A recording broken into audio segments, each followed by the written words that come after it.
Bonjour, bonjour à toutes et à tous, hein. Nous sommes, comme d'habitude, heureux de vous avoir ici. Euh, j'ai avec moi la présentation sur les opportunités de carrière offertes par le cloud et l'intelligence artificielle. La présentation sera délivrée par l'excellent Elvadas Nono, qui est Principal Solutions Architect chez Oracle. Bienvenue Elvadas à la session.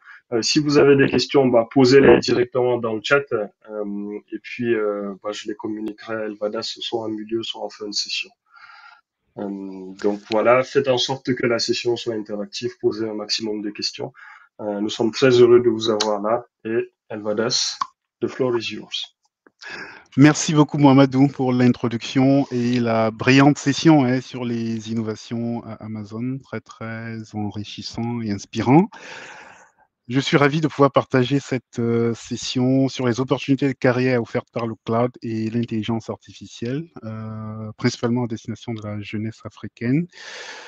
Je vais passer par la case présentation habituelle. Donc, comme Momo l'a si bien dit, je m'appelle Elvadas Nono, je suis basé à Paris en France chez Oracle et j'interviens comme Principal Solution Architect sur ce périmètre-là. Aujourd'hui, nous sommes ravis de pouvoir échanger autour des journées du cloud et nous allons pouvoir explorer quelques opportunités. Je n'ai pas la prétention d'être exhaustif ici, mais je pense que pour que le cloud fonctionne en Afrique, il faut également qu'il y ait des personnes qui travaillent sur le sujet. Et c'est l'occasion de pouvoir partager quelques pistes à explorer par la jeunesse pour pouvoir intégrer des métiers dans ce domaine-là. Pas que dans le domaine spécifique de l'IT, mais également à côté. On va commencer par quelques statistiques. Ça, c'est des statistiques qui sont publiées par McKinsey, dont le marché du cloud en Afrique, c'est à peu près 3 trillions globalement. Globalement, marché mondial, avec à peu près 800 billions qui sont dédiés à l'Afrique et l'Europe. En termes de spending dans les IT, dans les budgets IT, c'est à peu près 38 à 50% quand même en Afrique, le cloud. Et 45% des IT workloads sont sur du cloud public. Donc, c'est une proportion assez importante qui a tendance à montrer que les entreprises en Afrique ont très vite compris l'intérêt de pouvoir aller sur le cloud. C'est éviter des coupures d'électricité, c'est pouvoir s'affranchir des pannes, avoir des disaster recovery performants, être très proche de leurs clients, mais également bénéficier de toute cette innovation-là qui peut être fournie par les cloud providers en priorité. Aujourd'hui, en Afrique de l'Ouest en général, c'est un marché qui est présenté comme suit. On a à peu près 30% sur notre prémisse, 23% sur les clouds privés et environ 27% des workloads qui sont sur du cloud public. Ça, c'est des statistiques de 2024 à peu près, publiées par McKinsey également. Donc, il y a un gros potentiel et pas mal d'opportunités pour la jeunesse africaine et pour les entreprises. Par contre, lorsqu'on pose la question à ces entreprises-là de savoir quelles sont les barrières auxquelles vous faites face aujourd'hui, il y a pas mal de contraintes réglementaires qui sont mises en avant, des difficultés de gestion du cloud, multi-cloud, des difficultés d'implémentation des modèles de sécurité. Mais le point essentiel sur lequel nous allons conduire cette présentation, c'est le numéro 5, la difficulté d'attirer et de retenir des talents. C'est-à-dire qu'il y a une niche sur laquelle ça se voit même au quotidien avec les projets sur lesquels on travaille aujourd'hui en Afrique. Il y a beaucoup de projets cloud en Afrique, mais la plupart se font en Europe globalement, ou par des sociétés qui sont basées en Europe ou un peu ailleurs aux États-Unis, mais les sociétés en Afrique en elles-mêmes, il y a beaucoup qui ont du mal à attirer et à retenir des talents dans ce domaine-là. C'est un élément qui revient beaucoup. Aujourd'hui, on va voir qu'est-ce qu'il faut faire du coup pour la jeunesse africaine. Aujourd'hui, on a pas mal de chômage dans certains pays. Quelles sont les opportunités de carrière qui sont offertes par ce cocktail-là que sont le cloud et l'IA? Quand on parle de cloud, c'est une pile. C'est des piles qui ont été construites au fil des générations, au fil des années. On commence par l'infrastructure, les data centers, les serveurs. On va pouvoir connecter des réseaux privés, va faire du backbone, de la fibre optique, du routage, du switching, gestion de la bande passante. Il faut pouvoir stocker les données des entreprises, gérer ces données-là de façon efficace, dont des plans de reprise d'activité, des RPO, pouvoir administrer les bases de données. Et au-dessus de ces données-là, il y a des applications et des processus qui sont censés être opérationnels. Il faut pouvoir identifier pour chacune de ces stacks-là les éléments sur lesquels la jeunesse africaine doit pouvoir capitaliser. Est-ce qu'aujourd'hui, on a suffisamment d'ingénieurs pour gérer des infrastructures, pour mettre sur pied des data centers, gérer des bases de données, des baies de stockage, implémenter des process de bout en bout? Je ne sais pas. Mais toujours est-il qu'aujourd'hui, on va noter en Afrique, il y a une certaine concentration des data centers, plus en Afrique du Sud et plus récemment en Afrique de l'Est et en Afrique du Nord. Si vous regardez un peu les différentes régions, les zones qui sont offertes par les différents cloud providers, les hyperscalers, que ce soit Amazon, Google, Microsoft, Oracle Cloud, les régions sont en général concentrées à ce niveau-là. En Afrique du Sud, on a une forte densité. Au Maroc, au Kenya, de plus en plus, au Sénégal, en Côte d'Ivoire. On commence à voir pas mal d'infrastructures dans ce sens-là, et on a bientôt hâte que des régions également puissent ouvrir et pouvoir être disponibles dans ces zones-là. Le premier élément que j'ai envie de partager avec vous, c'est que le cloud, c'est aussi d'abord une question d'histoire. C'est la tradition africaine qui est orale. On a besoin des gens déjà pour convaincre les entreprises du bien fondé, convaincre la jeunesse africaine. C'est d'abord, comme Mamadou l'a dit bien dans la précédente précision, il faut pouvoir faire un business case, il faut pouvoir présenter les intérêts. Avant même de rentrer dans des considérations techniques, il faut pouvoir vendre ces solutions-là. Avant même de parler des solutions, le business case. Quels sont les avantages qu'on a à aller vers le cloud ou pas? Aujourd'hui, si vous regardez cette industrie-là, ça c'est le travail que le cloud facile fait par exemple aujourd'hui. Il y a un blog qui est très très intéressant, qui m'a toujours fasciné, c'est Acceleration Economy. Je ne sais pas si vous connaissez ce blog-là. En fait, il parle tous les jours. C'est un blog qui est spécialisé à la fois dans l'analyse, des analyses prédictives, des analyses de l'actualité quotidienne sur le cloud, et qui est très très suivi par les grandes entreprises, les décideurs dans ce domaine du cloud-là. On a besoin de personnes pour écrire l'histoire du cloud en Afrique. Ça, c'est un élément très, très important. Sous quelle forme cette histoire va être écrite? Ça, je laisse vraiment, c'est à la jeunesse africaine de décider aujourd'hui comment ils veulent écrire, comment on veut écrire cette histoire-là. Mais c'est le premier levier sur lequel on doit pouvoir jouer.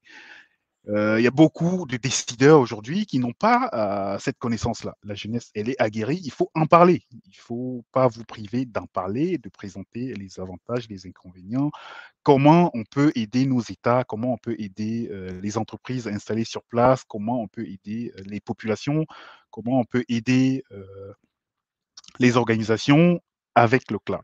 C'est un premier challenge auquel nous devons répondre. Une fois qu'on a suffisamment sensibilisé le terrain, suffisamment pitché le sujet, il va se poser la question de la curiosité de nos interlocuteurs.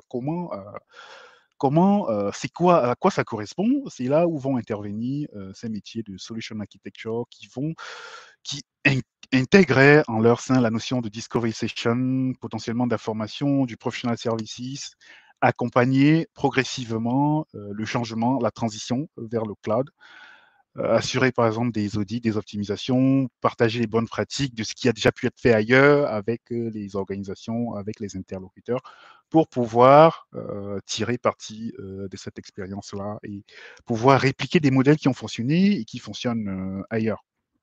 Donc c'est cette notion de solution architecture. C'est des postes qui sont assez ouverts, il faut être curieux, il faut pouvoir accompagner les entreprises dans leur marche vers le cloud computing, globalement.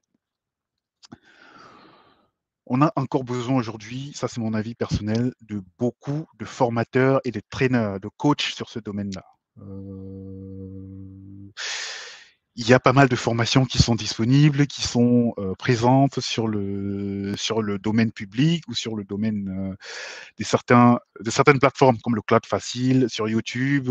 Il faut vendre cette expertise-là, il faut pouvoir former, il faut que les écoles puissent s'adapter, les programmes scolaires puissent être adaptés en conséquence par rapport à ces parcours-là, par rapport à cette révolution-là, par rapport à ces changements dans les paradigmes, et dans la façon d'opérer les applications, de pouvoir utiliser les ressources informatiques.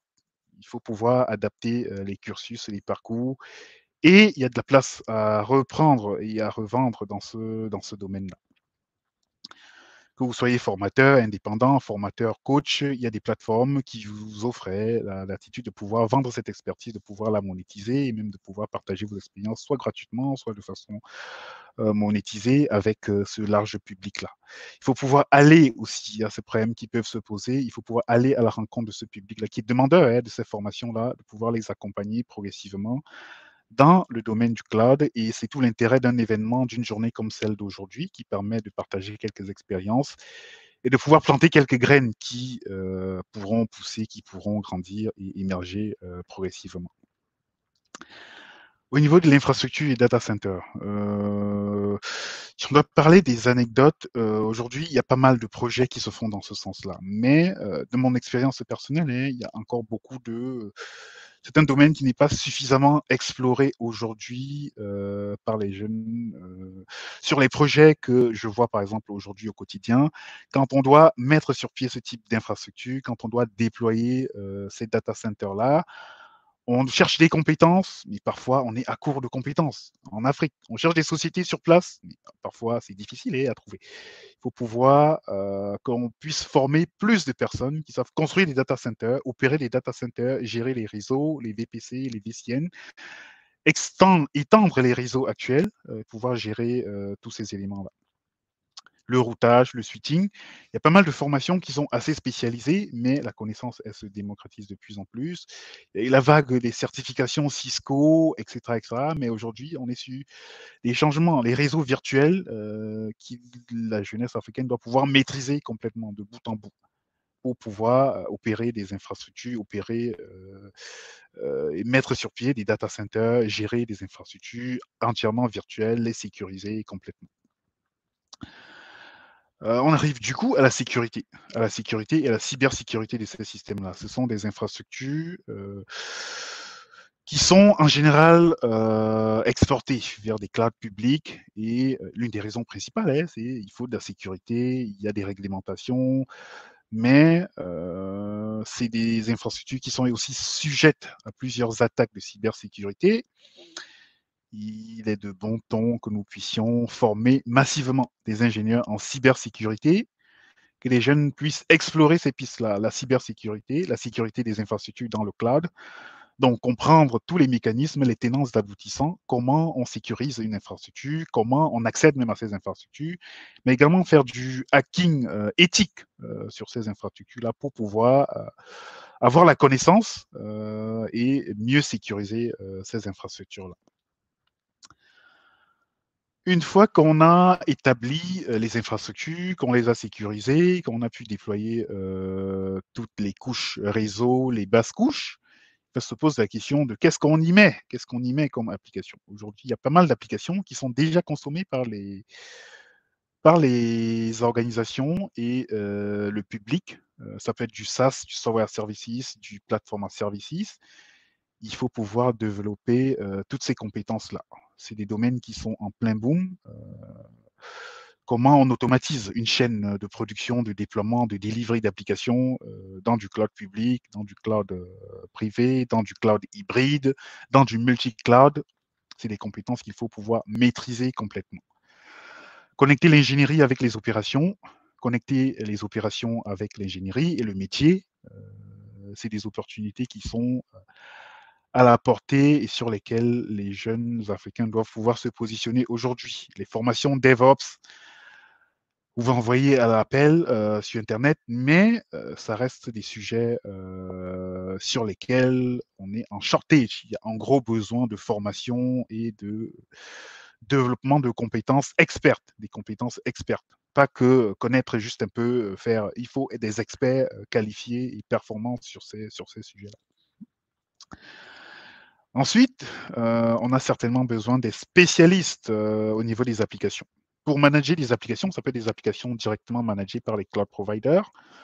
des applications spécifiques à des cloud providers ou des applications assez génériques. Il faut pouvoir maîtriser ces applications-là de bout en bout.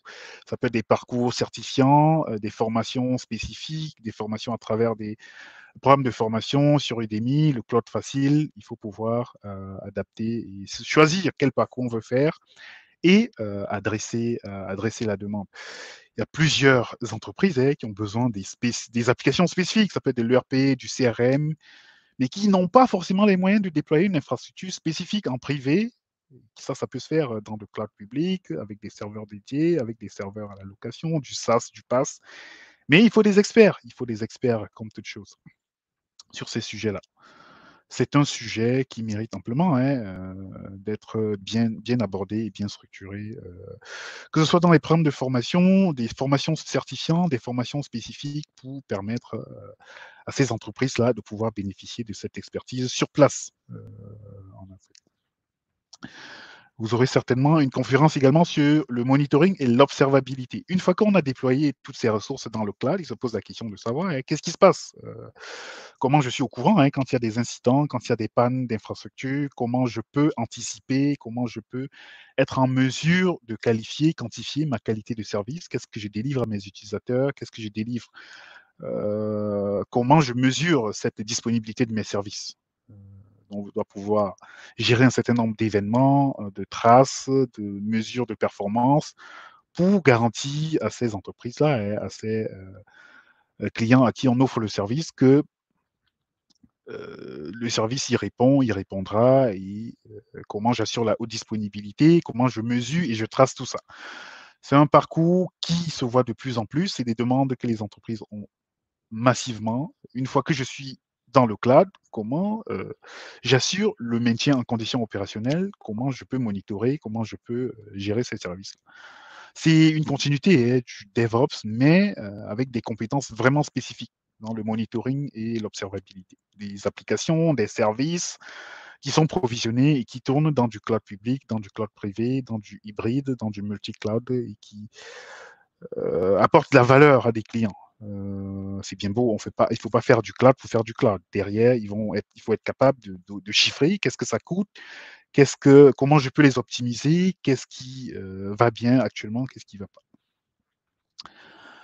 Derrière, on a toujours besoin du support. Aujourd'hui, il y a certains pays qui se démarquent. Il y a l'île Maurice, par exemple, Madagascar, il y a beaucoup de services de support qui ont pu être externalisés dans ces pays-là, mais il faut pouvoir continuer à développer ces spécifications, ces spécificités.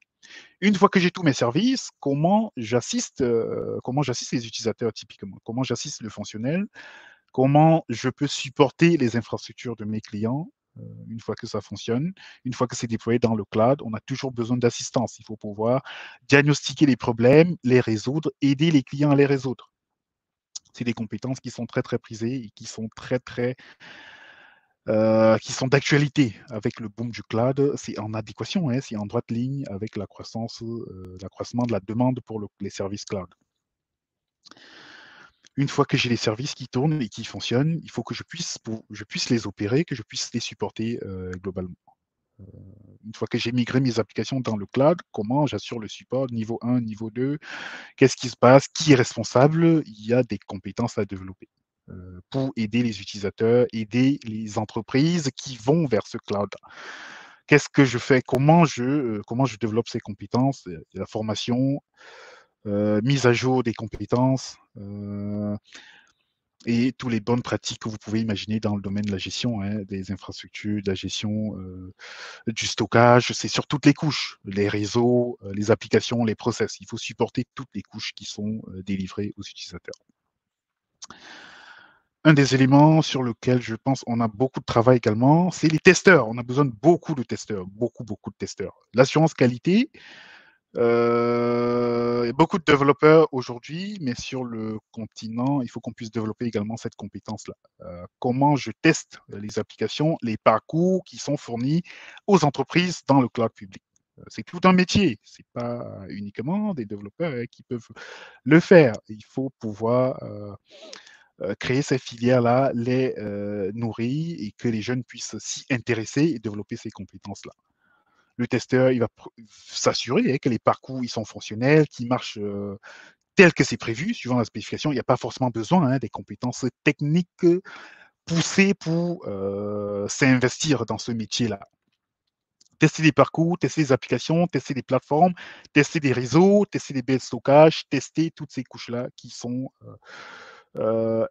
incluses dans la plateforme qui sont fournies aux clients. Un des éléments également primordiaux à travers lesquels je pense il y a un gros gap à développer aujourd'hui, c'est des documents. Je ne sais pas si c'est exactement le terme, mais en français, c'est documentaliste ou documentaliste. En anglais, c'est des technical writers. Tout le monde est content quand tout marche bien, quand tout fonctionne très très bien. Mais aujourd'hui, il faut des gens qui se spécialisent dans la rédaction des documentations. Ça s'appelle des documentations techniques, documentation produit, documentation des services, des blogs et articles. Ça rejoint un peu la partie content et historienne dont on a parlé au début. Mais il y a beaucoup de postes qui sont ouverts et qui sont disponibles dans ce domaine-là et qui trouvent pas preneur aujourd'hui, soit parce qu'il y a manque d'attention particulière par rapport à ces sujets-là, mais peut-être les gens ne sont pas sensibilisés. C'est un métier, c'est une filière à part. Développer ces compétences-là, d'écrire des blogs intéressants, enrichissants, qui permettent aux autres de prendre la main, de pouvoir travailler sur les produits. Ça peut se faire en interne au sein de son entreprise, mais pour un large public.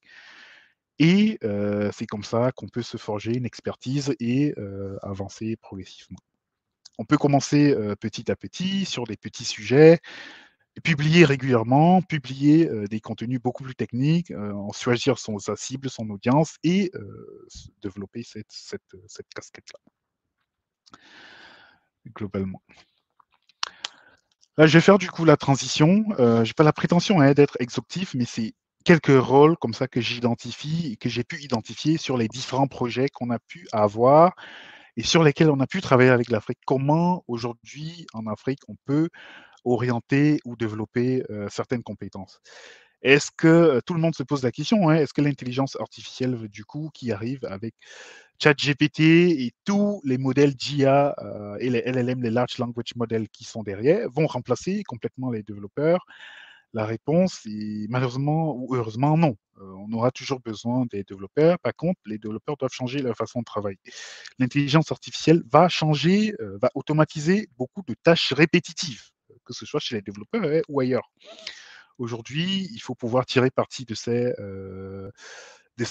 éléments-là pour se former plus rapidement, pour changer la façon de travailler, être beaucoup plus productif, travailler plus efficacement et être au parfum de plusieurs nouveautés et définir, être beaucoup plus productif. Donc, ça va augmenter certainement les capacités des développeurs, mais pas les remplacer complètement. Ça, c'est mon avis personnel.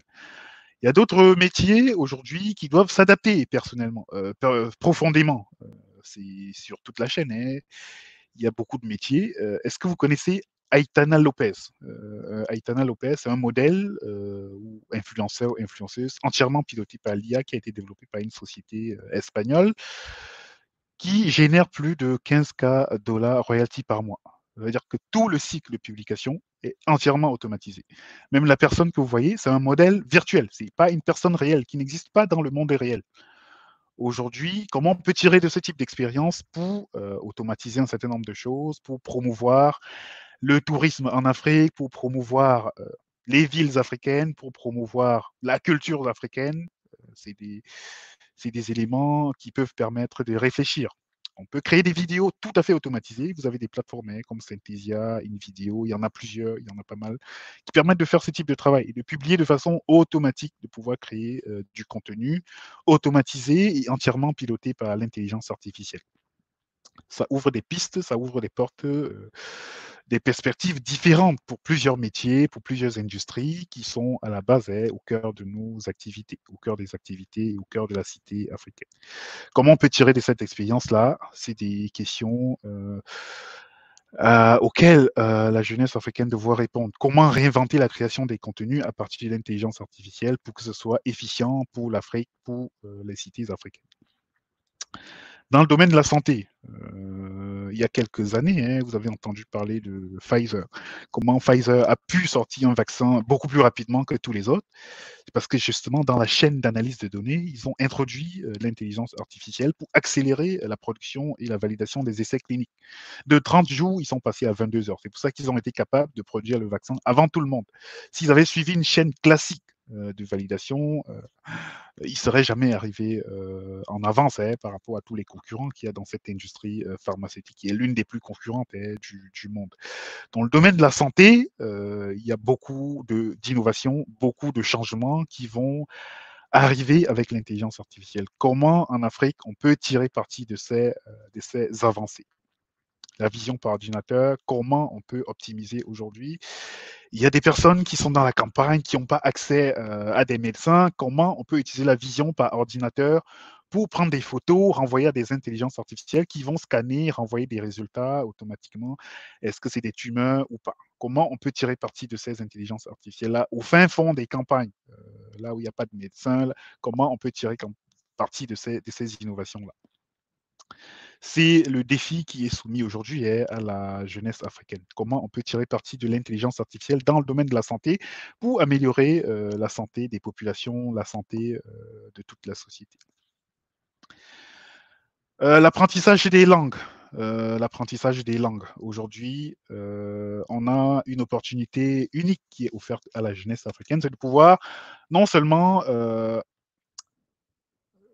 comment dire, consigner les langues africaines qui, pour la plupart, ne sont pas écrites ou verbalisées, référencées. Il faut pouvoir les référencer aujourd'hui avec l'intelligence artificielle et pouvoir donner l'opportunité à toute la jeunesse africaine de mieux s'approprier ces langues à travers les outils d'intelligence artificielle. Si vous regardez aujourd'hui, il y a plusieurs plateformes qui existent déjà, comme Grammarly, Duolingo, qui permettent à des gens d'apprendre l'anglais ou d'autres langues de façon native sans parler à une personne native de ces langues-là. C'est comment capitaliser sur ces outils pour développer des mécanismes d'apprentissage rapide et efficient des langues africaines. C'est la question aujourd'hui. Comment améliorer également les aspects sociaux de la vie? Be My Eye, c'est une application qui tire parti de l'intelligence artificielle pour aider les personnes malvoyantes. C'est une application qui est à la base, je suis malvoyant par exemple, j'ai besoin d'aide, d'assistance dans une ville, je me connecte à l'application, je fais un appel vidéo, il y a plusieurs volontaires qui peuvent se connecter et voir mon écran et me renseigner, moi qui ai une mauvaise vue. Aujourd'hui, avec l'intelligence artificielle, il n'y a plus forcément besoin d'un volontaire qui se connecte. Avec la reconnaissance d'image, on est capable aujourd'hui de connecter des agents virtuels qui vont assister les personnes malvoyantes. Comment on peut tirer parti de toutes ces innovations-là dans nos cités africaines? C'est des questions qui sont soumises à la jeunesse africaine. Comment améliorer le quotidien des populations avec ces applications-là qui vont faciliter les communications, faciliter les usages et développer de nouveaux cas d'usage, comment repenser l'apprentissage des langues africaines, comment mettre les langues africaines sur la map, c'est ces sujets-là qui sont posés aujourd'hui à travers ces innovations-là. L'agriculture de précision, le continent africain aujourd'hui, la première source de richesse après les mines et tous les sous-sols, c'est le sol. On a à peu près la majorité des terres arables qui doivent pouvoir nourrir les populations mondiales. Mais on ne peut plus se permettre de faire l'agriculture comme on faisait au temps de nos grands-parents. Il faudrait qu'on puisse déployer des outils d'intelligence artificielle partout pour améliorer la production agricole, améliorer les récoltes, améliorer les cultures et faciliter la vie aux paysans. Aujourd'hui, c'est un secteur qui est en vaste transformation. Ça, c'est une société, par exemple, la Harvest Group, qui a développé un moteur à plusieurs facettes qui permet aujourd'hui de récolter de façon automatisée, de packager de façon automatisée des fraises. C'est-à-dire que des personnes, par exemple, qui venaient en Europe faire ce travail-là, dans 5-10 ans, ce ne sera plus possible de faire ce travail parce que ce sera entièrement automatisé. Comment on peut améliorer les productions agricoles en Afrique avec l'intelligence artificielle, avec ce type d'outils? Il n'y a pas forcément besoin d'avoir des gros robots qui coûtent des blindes. On peut démarrer avec des petites applications sur des mobiles Android pour aider nos paysans. Comment on peut utiliser ces applications-là pour améliorer les rendements des paysans, améliorer la production agricole. Voilà le défi qui est soumis à la jeunesse africaine aujourd'hui. Comment automatiser les cueillettes, le packaging et comment améliorer l'agriculture en général. Je vais terminer par la mode qui va subir un grand bouleversement.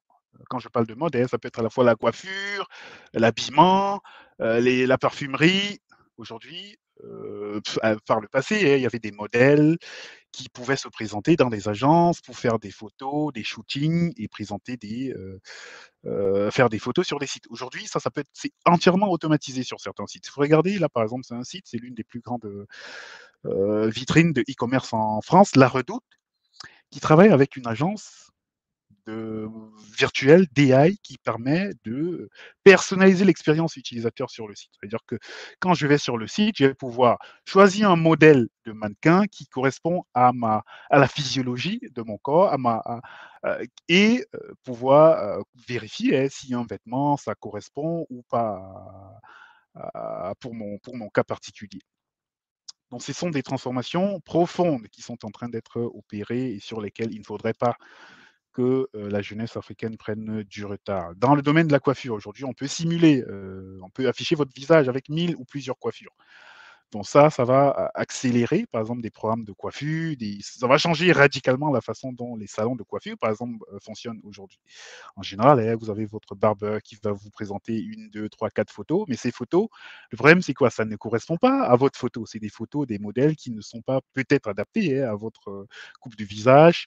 Donc l'intelligence artificielle va vous permettre d'avoir votre photo à vous avec ces différentes coupes et que vous pourrez choisir. Après, on peut aller beaucoup plus loin dans la réalisation effective de la coupe et des personnalisations beaucoup plus poussées.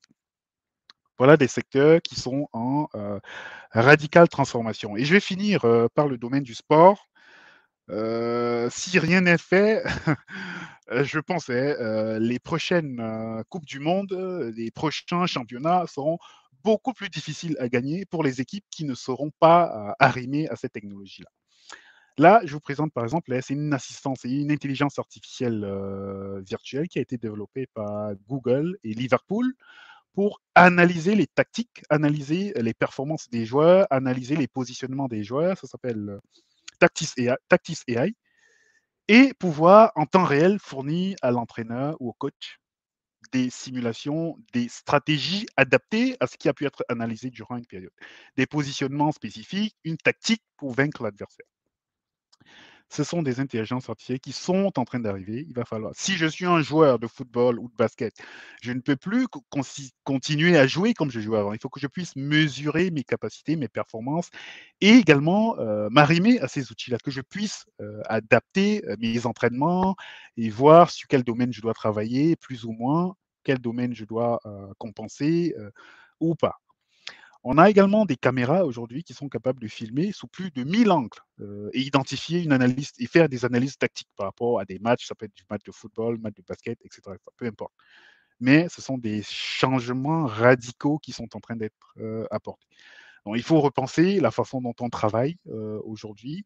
Et tous ces changements sont permis majoritairement parce qu'aujourd'hui, au niveau du cloud, on a la puissance de calcul qui va avec pour avoir tous les serveurs, toute l'infrastructure qui permet de faire tourner ces programmes-là de machine learning, reconnaissance, classification, etc., pour vous permettre d'avoir des insights beaucoup plus poussés, beaucoup plus performants que sans ces outils-là.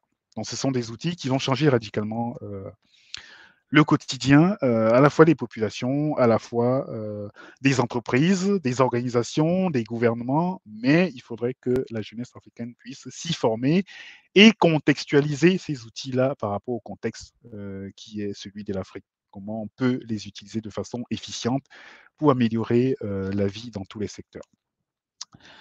Je ne vais pas aller plus loin. Juste quelques pistes. On a encore quelques minutes pour répondre aux questions qui sont posées par les uns et les autres et on pourra prolonger la discussion. Il y a pas mal de sessions qui sont riches et intéressantes. Assister et vous n'en serez que grandi. Question, pourrait-on avoir les slides de la présentation?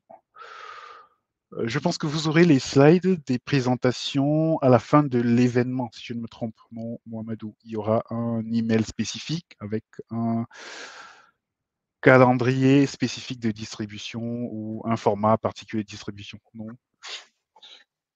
Oui, tout à fait, oui. Oui, je le confirme.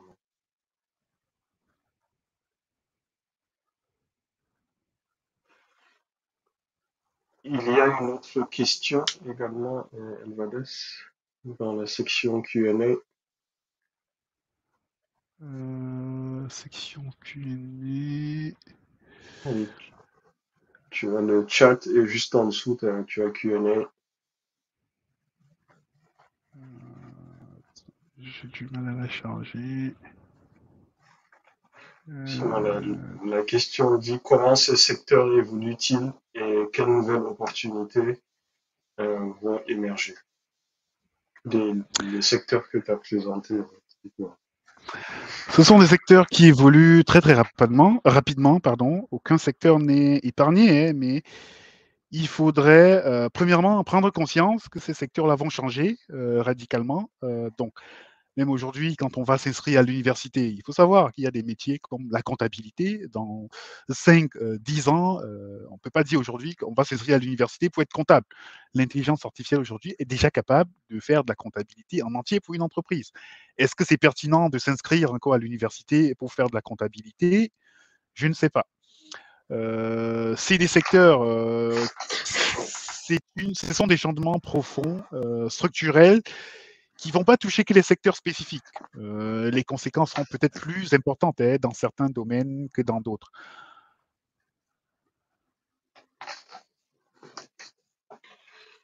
Il n'y a pas d'autres questions. Ah, si. Le chemin est long en termes de compétences et pas qu'en Afrique. Ça, c'est vrai. Hub physique de Conakry, est-ce que l'IA est utilisée dans le domaine du réseau informatique?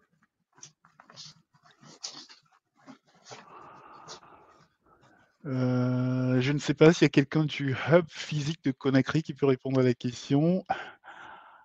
L'évolution de l'IA. C'est une question que le hub physique de Conakry a posée, en fait, parce que il y a Ah, d'accord. plusieurs. Dans le réseau, effectivement, aujourd'hui, on a, dans le domaine du réseau, par exemple, on a des agents d'IA qui sont capables d'analyser un réseau et de vous détecter des pannes dans ce réseau-là, de pouvoir surveiller un réseau de façon intelligente, de pouvoir faire de la détection d'anomalies sur le réseau et lever des alertes. Ça se fait déjà aujourd'hui.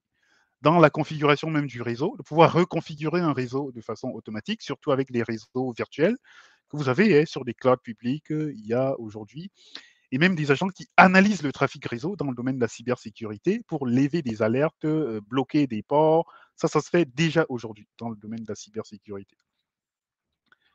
Dans le domaine de la finance, tout à fait. Aujourd'hui, avec les LLM, il y a beaucoup de parcours qui sont totalement automatisés, que ce soit du trading, de l'analyse de rapports financiers qui sont publiés par des entreprises. On est capable, en une, deux questions, de poser une question à un LLM et il vous dit quelles sont les performances de l'entreprise. Pas besoin de lire complètement les reports pour comprendre quelle est la performance de l'entreprise. Ça facilite grandement la vie. L'évolution de l'IA n'est-elle pas dangereuse pour le monde? Favorise pas le chômage?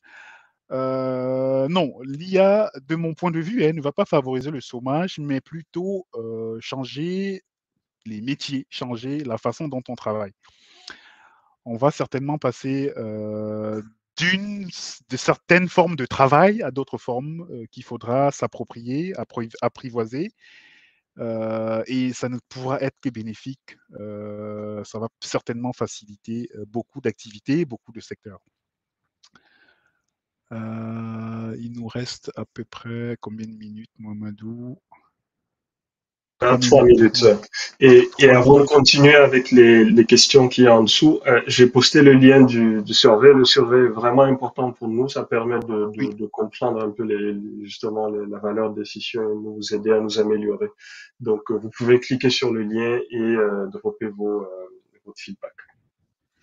On a Très encore bien. 3 Merci minutes de Mohamed pour le lien du survey. Malheureusement, j'ai pas le QR code dans le slide à afficher à l'écran. Il n'y a pas de souci. Alors, il y a d'autres Prenez la... questions juste en dessous. Oui, les derniers messages. Beaucoup, généralement, nos entreprises ne font pas confiance aux entreprises locales et ils ne les valorisent pas pour mener leur projet en TIC. C'est une des raisons qui nous pousse les jeunes à partir à l'étranger. Mohamedou Fofana. C'est une remarque assez pertinente, mais je pense que la donne est en train de changer. Avec depuis la vague du Covid, il y a beaucoup d'entreprises qui ont compris le bien fondé de pouvoir soit développer des partenariats avec des sociétés sur place, soit donner la possibilité à des jeunes de travailler de leur lieu de préférence, de prédilection. Il y a beaucoup qui ont profité de cette vague-là pour s'installer et travailler depuis l'Afrique. Il y a beaucoup de personnes dans ce sens-là qui travaillent depuis l'Afrique pour les sociétés aux États-Unis, en Europe, au Canada, et ça fonctionne très très bien. Bonjour, question de Monsieur Kofi Patrick. Je voudrais savoir, en tant qu'informaticien, faut-il disposer d'énormément de moyens pour monter son entreprise dans le domaine du cloud? C'est une question pertinente, Monsieur Kofi. Monter son entreprise dans le domaine du cloud, il faudrait peut-être préciser, est-ce que c'est une entreprise de service? Est-ce que c'est une entreprise de conseil? Est-ce que c'est une entreprise d'infrastructure? Ça, on pourrait creuser la question en privé, mais tout dépendra aussi de ta motivation, des ressources dont tu as à ta disposition, pas que financières. C'est d'abord des ressources humaines de la vision que tu souhaites implémenter. Quelles sont les initiatives que vous proposez pour accompagner les universités et écoles afin d'améliorer leurs offres de formation et contribuer ainsi à doter leurs compétences plus utiles pour nos pays? Ça, c'est une excellente question. Je vais peut-être laisser Mohamedou parler pour le cloud facile par rapport à ces initiatives-là. Non, Momo, tu veux répondre à cette question? C'est la question de Mustapha. De Mustapha Niang. Merci, Monsieur Hmm. Mustapha. Hmm. C'est une question effectivement intéressante, hein. Le cloud facile euh, est justement en relation là, typiquement pour cette journée, on travaille beaucoup avec les écoles et certaines universités locaux pour faire en sorte qu'ils participent aussi et qu'ils soient au courant de ce que c'est que le cloud. De façon plus générale, la volonté du cloud facile, c'est de faire en sorte que l'usage du cloud en général se démocratise en Afrique. Donc, on va continuer à travailler avec les partenaires locaux, avec les établissements et les organismes de formation directement en local, hein. Et aussi, bah, vous avez accès directement au site de Cloud Facile où vous avez la possibilité d'accéder à différentes formations, et ces formations sont également suivies par des professionnels comme Amadou Medico, justement. Donc, il y a toute cette plateforme-là qui aide les personnes en Afrique pour démocratiser l'usage du cloud. Ouais, Et de mémoire, il y a plusieurs universités aujourd'hui qui sont partenaires de absolument, l'événement, à Dakar absolument. notamment, et Supinfo Ah, également. c'est ça. Dakar, Guinée-Conakry aussi. Donc, il y en a partout. Super. Je pense qu'on a atteint la fin de la session. Il y a des personnes qui souhaiteraient te parler en privé, Elvades, Kofi. Très bien, Monsieur Donc, Kofi. On pourrait échanger en privé, il n'y a pas de souci par rapport à votre problématique. en tout Je cas, moi, j'ai aimé dirais, ta présentation. Le landscape que tu as présenté sont super importants. L'imagination du produit jusqu'au délivré en production, les usages post-production, tout y est en fait. Donc en tout cas, le cloud ouvre des potentialités énormes sur toute la chaîne de valeur. Merci pour ça, Elvares. Merci beaucoup, Mohamedou. Merci à tous pour votre présence à cette session, dont les slides vous seront partagés et on continue pour toute la prochaine session. Merci. Merci.